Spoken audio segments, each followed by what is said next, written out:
இப்ப தாவேக தலைவர் விஜய்க்கு பின்னாடி பெரும் இளைஞர் பட்டாளமே திரளுது.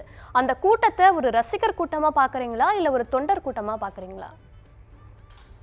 அவர் திரைப்பட நடிகராக இருந்து அவருக்கு கூடுகிற போது அது ரசிகர்கள். அவர் ஒரு கட்சியினுடைய தலைவரான பிறகு, உறுப்பினராகிவிட்ட பிறகு, கொள்கை திட்டங்கள் ஏதாவது இருந்தால் அவர்கள் தொண்டர்கள் தான். எவ்வளவு திரள்கிறார்கள் என்பதற்காக அல்ல ஒரு மதிப்பீடு. எதற்காக திரள்கிறார்கள் என்பதுதான், எத்தகைய கொள்கைக்காக அவர்கள் திரள்கிறார்கள் என்பதுதான்.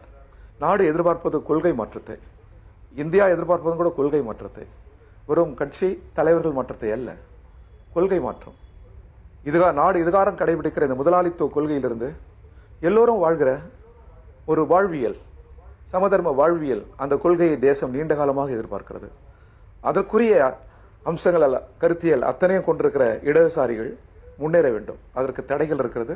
நாங்கள் முன்னேறுவோம் அந்த தடைகளை மீறி.